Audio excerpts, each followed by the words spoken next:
దేవునికి స్తోత్రం. మీ అందరికీ ఉదయకాలం ముందు హృదయపూర్వకంగా వందనాలు తెలియజేస్తున్నా. మన ప్రభువును రక్షకుడైన యేసుక్రీస్తు ఈరోజు మరొక ఆదివార దినమందు మనకు ఇచ్చినటువంటి వాక్యము 119వ కీర్తన 113వ వచనం నుంచి 120 వరకు మనము చదివినట్లయితే, సమయ అనే మాట ఈరోజు మనము అర్థం చేసుకోవాలి. దాని మాట ఏంటంటే సపోర్ట్. ఏంటంటే సపోర్ట్ అంటే తెలుగులో ఏంది? ఆధారం, సహాయము లేకపోతే ఆధారం. కాబట్టి దేవుని బిడ్డలారా, దేవుని యొక్క ఆధారం, దేవుడు మనకు సహాయం. ఏంటి దేవుడు సహాయం అంటే? వాక్యము ద్వారా. దేని ద్వారా? వాక్యము ద్వారా మనకు దేవుడు సహాయం. ఈ లోకంలో మనకు ఎవరు సహాయం చేయరు పరిపూర్ణంగా. అందరూ సహాయం చేస్తారు, కానీ సగమే చేస్తారు, ఫుల్గా ఎవరు చేయరు. రెండవదిగా, నీకు 10% చేస్తారు, లేకపోతే 20% చేస్తారు. ఒక 50% చేస్తారు, 100కి 100% ఎవరు మనకు సహాయము చేయరు. అలాగే చేసేది దేవుడు ఒక్కడే. ఈరోజు నువ్వు నిజముగా ఈ దేవుని యొక్క మాటలను బట్టి మనం 119వ కీర్తన 113వ వచనం 14వ వచనం చూస్తే, దిమనస్కులను నేను ద్వేషిస్తున్నాను, నీ ధర్మశాస్త్రము నాకు ప్రీతికరము, నాకు మరుగుచోటు నాకేడము నీవే. నేను నీ వాక్యము మీద ఆశ పెట్టుకొని ఉన్నాను. నేను నా దేవుని ఆజ్ఞను అనుసరించదును. దుష్క్రియలు చేయవారులారా, నా ఇద్దరు నుండి తొలగుడి. ప్రియమైనటువంటి దేవుని బిడ్డలారా, మనము దేవుని యొక్క సహాయము, దేవుని మీద ఆశ, దేవుని వాక్యం మీద మనము ఆశ పెట్టుకోవాలి.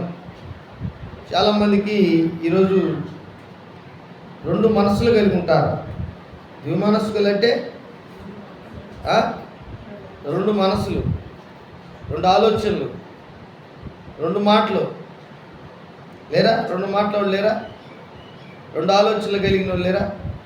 మొదటి ఆలోచన, 2 ఆలోచన, 3 ఆలోచన, 4 ఆలోచన, ఇలాగా మనం రకరకాల ఆలోచనలు కలిగి ఉంటాం. కానీ దేవుని బిడ్డలారా, దేవుడే చెప్తున్నాడు, అంటే 2 మనస్సులు కలిగినటువంటి వారి మధ్యలో మనం ఉన్నప్పుడు నీకు సహాయం చేసేది దేవుని వాక్కు. దేవుని వాక్యము ద్వారా నువ్వు నడిస్తే ఆ ద్విమనస్కులు మనల్ని ఓడించలేరు. 2 మనస్సులు గలవారు మనల్ని ఓడించలేరు. ఎందుకనంటే, మీరు గమనించండి, మానవ జీవితంలో దేవుని వాక్యానికి లోబడతామా లేదా? ఏంటంటే, దేవుని వాక్యానికి లోబడతామా వద్దా? లోబడితే ఈ లోకంలో ఉండేవన్నీ కూడా మనకు రాయితీలన్నీ పోతాయి. వారు మనల్ని ఈ విధంగా దేవుని బిడ్డలు అనుకుంటున్నారు. అందుకే సమాజంలో 2 మనస్సులు కలిగినటువంటి వారు ఉంటారు. ఏ ప్రాంతానికి వెళ్తే ఆ ప్రాంతంలో ఉన్నటువంటి పరిస్థితుల్లోకి వెళ్ళిపోతుంటాం మనం. మీకు ఊసిరిబిల్లి తెలుసా? ఊసిరిబిల్లి తెలుసా? అది పచ్చటి ఆకుల దగ్గరికి వెళ్ళిందంటే ఏం చేస్తుంది? దాని వ్యతిరేకంగా ఉండే కీటకాలు, పురుగులు, జంతువులు అవన్నీ, దాన్ని సర్పాలు, వాటిని తినకుండా అదేం చేస్తుందంటే ఆకుల్లో కలిసిపోయి అదే రంగులో మారిపోతుంది. ఎండిపోయిన ఆకుల దగ్గరికి వెళ్ళిందనుకో, ఏం చేస్తుంది నాయన? ఎండిపోయిన ఆకులాగా ఏ కలర్ ఉందో ఆ కలర్ మారిపోతుంది. అలాగా ఈరోజు మనుషులు కూడా దేవుని యొక్క మాటకు లోబడినటువంటి వాళ్ళు, దేవుని యొక్క మాటకు, దేవుని యొక్క వాక్యానికి లోబడినటువంటి వారి జీవితం గురించి ఈరోజు మనం మాట్లాడుకుంటున్నాం. మనము ఎలా ఉండాలంటే దేవుని మాటకు లోబడి దేవుడిచ్చే ఆశీర్వాదాలు పొందుకునేటట్లుగా మనం ఉండాలి. నీవు లోకంలో ఉంటే ఇలాగే ఉంటావు. ఏ గాలికి ఆ సాప అంటాం. ఏంటంటే ఏ గాలికి ఆ సాప. అంటే చెడమాటలు తిట్టే వాళ్ళ దగ్గర నువ్వు కూడా చెడమాటలు తిరుగుతావు. అబద్ధాలు చెప్పే వాళ్ళ దగ్గర మీరు కూడా అబద్ధాలు చెప్తారు. దొంగతనం చేసే వారితో సాంగత్యం చేసేటప్పుడు వారిలో కూడా దొంగలుగా, వారితో కూడా దొంగతనం చేసే వారిగా మారిపోతాం. ఇంకా ఈ లోకంలో చీకటి కార్యాలు చేసేవారితో సాహసం చేస్తే వారి క్రియలు కూడా మనకు వస్తాయి.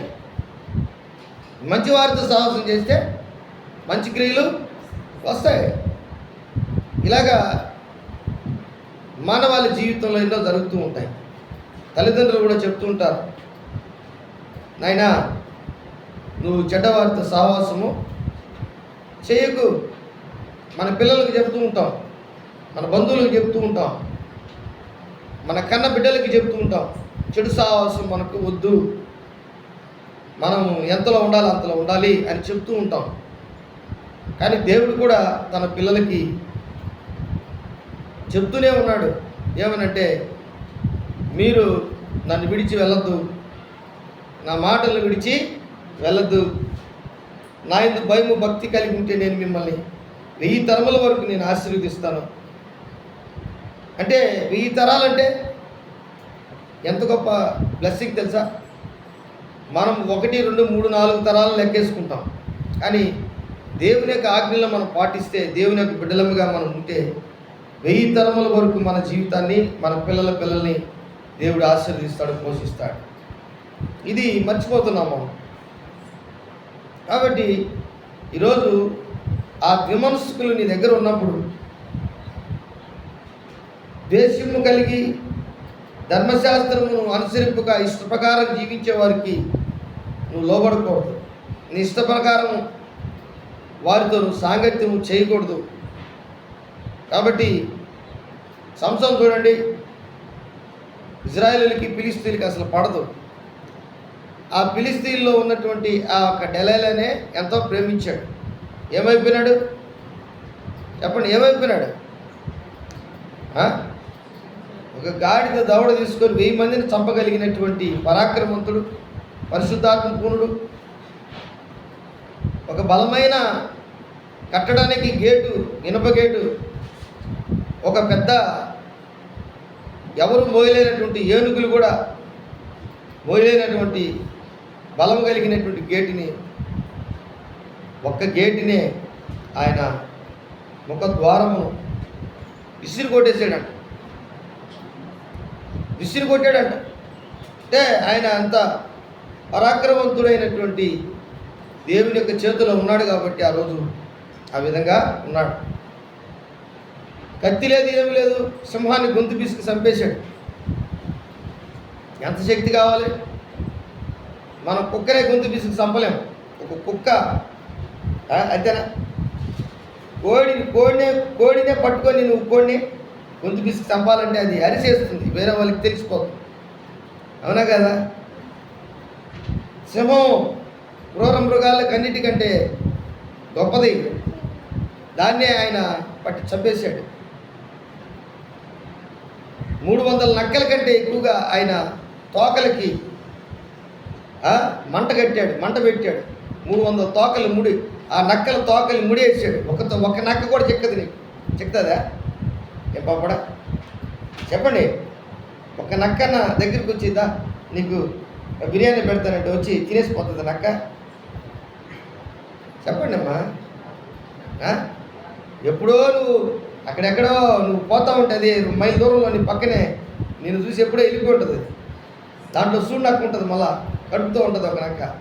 అది కానీ ఎప్పుడో నీకు తెలియకుండా ఎప్పుడో అది 3 మైళ్ళ దూరంలో నిన్ను క్రాస్ చేసి వెళ్ళిపోయి ఉంటుంది. అంత జాగ్రత్త నక్కకి. అలాంటి నక్కల్ని తోకలికి ముడేసి మంట పెట్టి అన్యజనులు అనబడిన ఫిలిష్తీయులు, ఆ దూరంగా ఉండే వాళ్ళందరికీ, ఇజ్రాయేలీలకు వ్యతిరేకంగా ఉండే వాళ్ళందరికీ పంటలు నాశనం చేశాడు. ఇలాంటి వ్యక్తి రెండో మనసు వచ్చింది. ఏం మనసు వచ్చిందంటే, ఇజ్రాయేలీలో యవనస్తులు చాలామంది ఉన్నారు, ఆడపిల్లలు చాలామంది ఉన్నారు. వీళ్ళందరినీ వదిలేసి ఆ ఫిలిష్తీయులలో ఉన్నటువంటి ఒక డెలైలాని, ఏం పేరు ఆమె, డెలైలా. బా, ఈరోజు చాలామంది డెలైలా ఉన్నారు. జాగ్రత్త. ఉన్నారా లేదా? లేరా? మా బంధువు ఒక పిల్లోడు ఉన్నాడు. ఆ పిల్లోడు పాపం చిన్న బిడ్డ, అతను ఉన్నట్టుండి ఒక డెలైలా ఒళ్ళో పడిపోయాడు. తల్లిదండ్రులకి బాధే, అవునా కదా? అవునా కదా? అంటే రెండో మనసు ఆలోచన, option 2, option 3, option 4, option B, option C చెప్పుకుంటున్నాం. స్తోత్రం. దేవుని బిడ్డలారా, వద్దు, మనకు ఒకే ఆప్షన్ ఏంటంటే దేవుని యొక్క వాక్యము ఈ లోబడడం, దేవుని వాక్యానికి లోబడడం. ఈరోజు సంసోను తన తలలో ఉన్నటువంటి, తల వెంట్రుకల్లో ఉన్నటువంటి బలమును చెప్పేశాడు డెలైలాకి. చెప్పివేసినప్పుడు ఆ క్షౌరపు కత్తిరి తీసుకొచ్చి కత్తిరించేసి, మనుషులు తీసుకొచ్చి కత్తిరించేసేసి, ఆయనకి ఎంటికల్లో బలమంతా ఉందని దేవుడు ఇచ్చినటువంటి ఎంటికల్ని ఆ బలమంతా చెప్పినప్పుడు ఏమీ లేనటువంటి, బలం లేనటువంటి వాడిగా చేసేసింది డెలైలా. ఎందుకంటే ఇజ్రాయేలులకి న్యాయాధిపతిగా ఉండాల్సినటువంటి సంసోను రెండు మనసులు కలిగినాడు. ఏ మనసు? రెండు మనసు. ఒకే మనసులో ఉండాలి. ఇజ్రాయేలులకి న్యాయాధిపతి అంటే న్యాయాధిపతే, దేవుని బిడ్డ అంటే దేవుని బిడ్డే.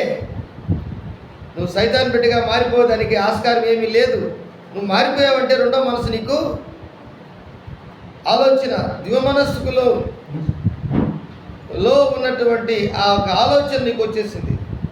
రెండు మనస్సులు కలిగినటువంటి వ్యక్తిగా మారిపోయాను. ఈరోజు దుఃఖకరమైన విషయాలు చాలా ఉన్నాయి. వాటన్నిటినీ మన కుటుంబాల్లో సైతాను జరిగించక ముందే నువ్వు దేవుని వాక్యాన్ని అర్థం చేసుకుని వాక్యానికి లోబడితే ఖచ్చితంగా దేవుడు నీ జీవితంలో గొప్ప కార్యాలు చేస్తాడు. ఏం తెలియనట్టుంది, మళ్ళా జుట్టు అంతా కత్తిరించేసి ఎలా ఏం చేస్తుందమ్మా? ఏనాయన సంతోషం ఏం చేస్తుంది? అందరినీ వచ్చి పట్టించేసి ఇప్పుడు ఏం చేస్తుంది? ఏడుపులు ఏడొస్తుంది. మేము ఎంత మంచోడు నువ్వు. ఆయన తీసుకుపోయి ఏం చేశారు? దాగోని దేవాలయానికి కట్టేశారు. అంత మాత్రమే కాదు, రెండు కళ్ళు ఏం చేశారు? పొడి చేశారు. కళ్ళు పొడి చేశారు, కాల్ చేశారు. గుడ్డివాడైపోయాడు.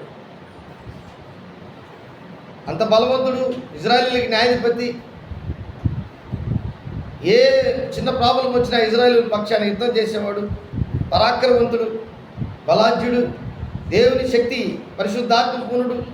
ఇప్పుడు ఏమైపోయినాడు? బలహీనుడైపోయాడు. ఏమైపోయినాడండి? బలహీనుడైపోయాడు. కారణం రెండవ మనసు రాకూడదు. మనం ఉంటే దేవునిలోనే ఉండాలి, లేకపోతే లోకంలోనే. దేవుడు చెప్తున్నాడు, వెచ్చగానే ఉండు, లేకపోతే చల్లగానే ఉండు. నులివెచ్చల జీవితం మనకు. ఈరోజు చాలామంది క్రిస్టియన్స్ ఇదే చేస్తారు. వాక్యం చదువుతున్నారు, వాక్యానికి లోపడరు, వాక్యం చెప్పింది జరిగించరు. అందుకే వారి జీవితంలో ఎన్నో శ్రమలు, కష్టాలు, బాధలు, ఇబ్బందులు వారి దగ్గర నుంచి పోవు, వారిని అంటి ఉంటాయి. కారణం ఏంటంటే దేవుడు వారిని పరిపూర్ణంగా ఆశీర్వదించలేదని అర్థం. అదే ఈరోజు ఇర్మియా గ్రంథము 2వ అధ్యాయము 13వ వచనంలో చూస్తే, ఇర్మియా గ్రంథము 2వ అధ్యాయము 13వ వచనంలో చూస్తే, నా జనులు 2 నేరములు చేసి ఉన్నారు, జీవజలముల ఓటైన నన్ను విడిచి. నా జనులు 2 నేరములు చేసి ఉన్నారు, జీవజలముల ఓటైన నన్ను విడిచి ఉన్నారు. తమ కొరకు తొట్లను అనగా బద్దలైన నీళ్లు నిలవని తొట్లను తొలిపించుకొని ఉన్నారు. ఎలాంటి వాళ్ళంట అంటే వారి తొట్టి ఎలాగుంది? బద్దలైన నీళ్లు నిలవని తొట్టి. దేవుడు ఏమైనాడు వాళ్ళకి? జీవజలముల ఓటైన నన్ను విడిచి. కాబట్టి రెండు నేరాలు. ఎవరు? ఒక నేరం ఏంటంటే దేవుణ్ణి వాక్యానికి లోబడుకుంటూ ఉండడం, జీవజల ఓటైనటువంటి దేవుణ్ణి విసర్జించడం. రెండవది వచ్చి ఓటు తొట్లు వారు బద్దలైన ఓటు తొట్లను తొలగించుకోవడం అంటే నీళ్లు నిలవనటువంటి పరిస్థితి. దేవుని వాక్యము చేత వారు కడగబడినటువంటి పరిస్థితి, పరిశుద్ధాత్మ వారిలో లేనటువంటి పరిస్థితి, దేవుని వాక్యానికి లోబడకుండా ఉండే పరిస్థితి. రెండు నేరాలు. ఎవరోళ్ళు? నా జనులు అంటున్నాడు. మరలా ఇర్మియా కాలంలో ఆ రాజుని తీసుకెళ్ళి బబులోను రాజ్యంలో అక్కడ కూడా కళ్ళు పొడి చేశారు ఆయన. అక్కడ కూడా ఆయన కళ్ళు పొడి చేశారు. గుడ్డివాడు చేసి జీవితకాలం ఖైదీ చేసేసారు ఆయన ఇజ్రాయెల్ రాజుని. కారణం ఏంటంటే ఆయన అన్ని దేవతలు తీసుకొచ్చి దేశంలో బొమ్మల్ని పెట్టాడు. ఇర్మియా పోయి గద్దించాడు ఆయన, అయ్యా ఇలా చేయకూడదు, దేవునికి ఇష్టము లేదు, రెండు తలంపుల మధ్యలో మనం ఉండకూడదు. మొదటి రాజుల గ్రంథం 18:21 కూడా మనం గమనించినట్లయితే, మొదటి రాజుల గ్రంథము 18:20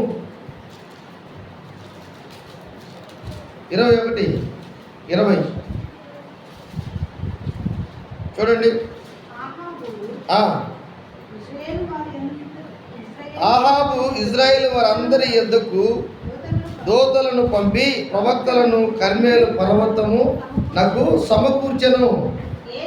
ఏలియా జనులందరి దగ్గరికి వచ్చి, ఎన్నాళ్ళ మట్టుకు మీరు రెండు తలంపుల మధ్య తడబడుచుందురు?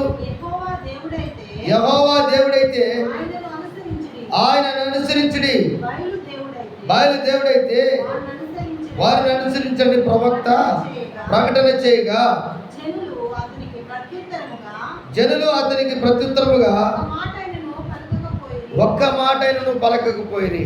ఏమ్మా కొంతమంది, అమ్మా ఎంత మంచోళ్ళు, ఏం మాట్లాడరు, మాట్లాడేసినప్పుడు ఏమి మాట్లాడరు. ఎందుకు మాట్లాడరంటే దేవుని పక్షాన ఉండడం వాళ్ళకి ఇష్టము లేదు, పవిత్రంగా ఉండడం వారికి ఇష్టము లేదు, యథార్థంగా ఉండడం వారికి ఇష్టం లేదు. నీతి న్యాయములకు ఆధారమైనటువంటి దేవుని వాక్యానికి లోబడడం వారికి ఇష్టం లేదు. జీవము గల దేవుని లోబడడం, దేవునికి లోబడడం వారికి ఇష్టం లేదు. ఏలియా అగ్ని వంటి వాడు. అయితే ఆ కర్మేలు పర్వతం మీద ఆయన ఒక బలిపీఠం కట్టాడు, వారికి ఒక బలిపీఠం కట్టాడు.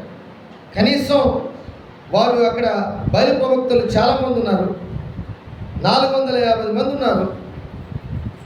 ఆహాబు రాజు ఉన్నాడు, ఇంకా ఆహాబు భార్య ఉంది, యెజబెల్ ఉంది. కానీ ఇజ్రాయేలీల మధ్యలో ఒకే ఒకడు రోషం కలిగినటువంటి వాడున్నాడు, ఆయనే ఏలియా. కాబట్టి దేవుని బిడ్డ ఇర్మియా కాలంలో ఆ విధముగా నా జనులు ఓటు తొట్లు తయారు చేసుకున్నారు, జీవము గల ఓటైన నన్ను విడిచి అని దేవుడు బాధపడుతున్నాడు. కర్మేలు పర్వతం మీద ఇజ్రాయేలీలందరి ముందు ఆహాబు రాజు చేసిన దుర్మార్గం పని. 450 మంది భయంకరమైనటువంటి బయలు ప్రవక్తలు, దేవునికి ఇష్టం లేనటువంటి వారు ఉన్నారు అక్కడ. యెహోవా దేవునికి ఇష్టం లేనటువంటి వారు ఉన్నారు. వారి మధ్యలో నిలబడి మాట్లాడగలిగినటువంటి శక్తి దేవుడు అతనికి ఏలియాకి ఇచ్చాడండి. ఈరోజు నిజముగా నీ జీవితాన్ని ఒకసారి ప్రభు కొరకు ఇష్టమైన రీతిలో నువ్వు ఎవరి పక్షాన్ని నిలబడుతున్నావు, ఎవరి పక్షాన్ని నిలబడుతున్నావు? దేవుని పక్షాన నిలబడుతున్నావా? దేవుని వాక్యానికి లోబడే వ్యక్తిగా నువ్వు జీవించాలని ఆశపడుతున్నావా? ఈరోజు మనం డబ్బు కోసం, ఆస్తి కోసం, అంతస్తుల కోసం దేవుని విడిచిపెడతాం. మనుషుల మధ్యలోకి రాము. మనం సమాధాన పడ్డాం. దేవునికి ఇష్టమైనటువంటి కార్యాలన్నీ మనం వీళ్ళకి చెప్పుకుంటుంటాం. దేవుని నమ్మనటువంటి వారి దగ్గరికి వెళ్ళి మన మధ్యస్థాలు కోరుకుంటుంటాం. దేవుని యొక్క బిడ్డలుగా లేనటువంటి వారి దగ్గరగా వెళ్ళి మనము న్యాయం కోరుకుంటుంటాం. బాగా ఆలోచించండి. ఇది నిజమా? ఇది సంతోషమా? ఇది దుఃఖమా? వేదన? ఏది మంచో, ఏది సంతోషమో, ఏది దుఃఖమో తెలియనటువంటి పరిస్థితుల్లో ఉన్నాం. కారణం ఏంటంటే దేవుని వాక్యానికి లోబడలేదు. డబ్బు ముఖ్యమా, దేవుడు ముఖ్యమా? మీరు చెప్పండి అమ్మా, చెప్పండి. ఆస్తి ముఖ్యమా, దేవుడు ముఖ్యమా? దేవుని వాక్యం ముఖ్యమా? ఈ లోకంలో ఉన్నటువంటి ఆశీర్వాదాలన్నీ ముఖ్యమా? దేవుని వాక్యమే. బంగారం ముఖ్యమా, దేవుని వాక్యం ముఖ్యమా? ఈ లోకంలో ఉన్నటువంటి అన్నీ కూడా గతించిపోతాయి. పంచభూతములన్నీ సర్వ వేంద్రంతో, మిక్కటమైన వేంద్రంతో లయమైపోతాయి. కానీ నీవు దేవుని వాక్యము కలిగి ఉన్నప్పుడు నీవు నిలిచి పరలోక రాజ్యానికి దేవుడు తీసుకువెళ్ళేదాకా దేవుడు నిన్ను విడువడు, ఎడబాయడు. ఎందుకంటే నీలో దేవుని వాక్యం ఉంది, దేవుని శక్తి ఉంది, దేవుని యొక్క ప్రభావము ఉంది, దేవుని అభిషేకం ఉంది, దేవుని ఆశీర్వాదాలు ఉన్నాయి.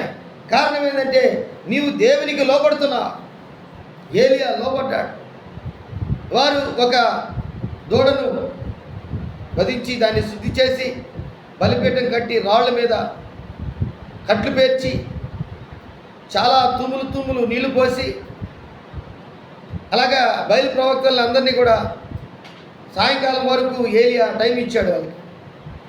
మీరు ఈ యొక్క దహన బలిని పరలోకం నుంచి అగ్ని దిగి వచ్చి కాల్చితే నేను కూడా మీలాగా అయిపోతాను అంటున్నాడు. లేదంటే మీరు నేను చెప్పినట్టు యెహోవా దేవుని దగ్గరికి రావాలి. ఆయన ఒక గంభీరమైన ప్రార్థన చేశాడు. ఏమని ప్రార్థన చేశాడంటే 38వ వచనంలో ప్రార్థన చేశాడు. 37వ వచనం, 38వ వచనం, యెహోవా నా ప్రార్థన ఆలకించుము, యెహోవైన నీవే దేవుడివై ఉన్నావనియు నీవు వారి హృదయములను నీ తట్టుకు తిరగజేయుదువనియు ఈ జనులకు తెలియనట్లుగా నా ప్రార్థన అంగీకరించుము. అతడు ఇలాగూ ప్రార్థన చేస్తుండగా యెహోవా అగ్ని దిగి దహన బలి పశువును, కట్లను, రాళ్లను, బుగ్గిని దహించి కందకము మందున్న నీళ్లను ఆరిపోజేసెను. అంతటా జనులందరూ దాన్ని చూచి సాగిలపడి యెహోవాయే దేవుడు, యెహోవాయే దేవుడని కేకలు వేసిరి. హల్లెలూయా, హల్లెలూయా. ప్రియమైనటువంటి దేవుని బిడ్డలారా, ముగ్గురు వ్యక్తులను గుర్తు చేసుకున్నాడు. 36వ వచనంలో చూడండి. 36వ వచనంలో ఇస్సాకుని, అబ్రహాముని, ఇస్సాకుని, ఇజ్రాయేలు అనబడినటువంటి యాకోబుని ముగ్గురిని జ్ఞాపకం చేసుకున్నాడు. దేవుని బిడ్డలారా, ఈరోజు వారు ముగ్గురిని జ్ఞాపకం చేసుకున్నాడు. చెప్పండి ఏమ్మా, ఎందుకు చేసుకున్నాడు? ఏలి ఎందుకు చేసుకున్నాడు? ఎందుకు వారి ముగ్గురిని జ్ఞాపకం చేసుకున్నాడు? అబ్రహాం ఎందుకు అబ్రహామును జ్ఞాపకం చేసుకున్నాడు? విశ్వాసులకి తండ్రి. దేవుడు చెప్పిందంతా చేశాడు. ఇంటిని విడిచిపెట్టాడు, స్వదేశాన్ని విడిచిపెట్టాడు, బంధువులు విడిచిపెట్టాడు, దేవుడు చెప్పిన దగ్గరికి వెళ్ళాడు. అలాగే ఇస్సాకు, ఆయన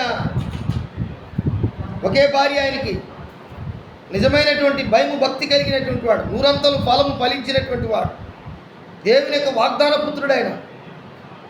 యాకోబు ఎలాంటి వాడంటే ఇజ్రాయేలుగా మార్చబడ్డాడు. దేవుడే పేరు పెట్టి ఒక దేశానికి ఇజ్రాయేల్ అనే పేరు పెట్టి ఈరోజు కూడా నేటికి కూడా ఆ పేరు ఆ ఇజ్రాయేల్ దేశంకు ఉంది. కారణం యాకోబు ప్రార్థనాపరుడు, దేవునికి లోబడినటువంటి వాడు, దేవుని ఆశీర్వాదాల కొరకు పెనుగిలాడినటువంటి వాడు. ఈరోజు నీ జీవితంలో, నా జీవితంలో, మనందరి జీవితాల్లో దేవునికి ఇష్టమైన రీతిలో మనం లోబడినప్పుడే నీ జీవితంలో ఒక ప్రత్యేకమైనటువంటి అనుభూతిని కలిగి ఉంటావు. దేవుడు నిన్ను పరలోకము నుంచి చూస్తాడు. దేవుడు నీకు సహాయం చేయుటకు దేవదూతలు పంపిస్తాడు. దేవుడు నీ పక్షమున వ్యాజ్యమాడతాడు. దేవుడు నీ పక్షమున ఉండి ఆయన కార్యము సఫలీకృతం చేస్తాడు. దేవుడు నీ తోడుండి ఆయన నీ పక్షమున అన్ని విషయాల్లో నీకు తోడుగా ఉండడమే కాదు, నీ జీవితంలో అద్భుతాలు ఆశ్చర్య కార్యాలు దేవుడు చేయడం ప్రారంభిస్తాడు. కారణం ఏంటంటే దేవుని వాక్యానికి నువ్వు లోబడుతున్నావు. రెండు మనస్సులు నీలో లేవు. మనస్సులారా, రెండు మనస్సులు కలిగినటువంటి వారులారా, ఇష్టం వచ్చినట్టు మాట్లాడే వాళ్ళారా, ఇష్టం వచ్చినట్లు ప్రవర్తించే వారులారా, వారందరికీ దేవుడు వ్యతిరేకంగా ఉంటాడు. దేవుని వాక్యానికి ఎవరైతే లోబడతారో వారి జీవితంలో అద్భుతాలు ఆశ్చర్యకార్యాలు దేవుడు ప్రారంభిస్తాడు. ఈరోజే ప్రారంభిస్తాడు. కాబట్టి ఏలియా జీవితంలో అద్భుతాలు చేశాడు, ఆశ్చర్యకార్యాలు చేశాడు. కాకోలముల చేత ఆహారం పంపించాడు. ఆయన రొట్టెలను పంపించాడు. యెజబెలు రాణి ఏలియాను చంపాలనుకుంటున్నప్పుడు చంపగలిగిందా? కానీ కాసంత భయపడ్డాడు. కానీ ఆమెను చూసి ఊరు వదిలి వెళ్ళిపోయాడు. కానీ దేవుడు అతనికి తోడుగా ఉన్నాడు. దేవదూత వచ్చి అతనికి అప్పము ఇవ్వడం మనం చూస్తున్నాం అడవిలో. దేవునికి స్తోత్రం, హల్లెలూయా. కాబట్టి ఈరోజు దేవుని బిడ్డలారా, నువ్వు భయపడాల్సిన అవసరం లేదు.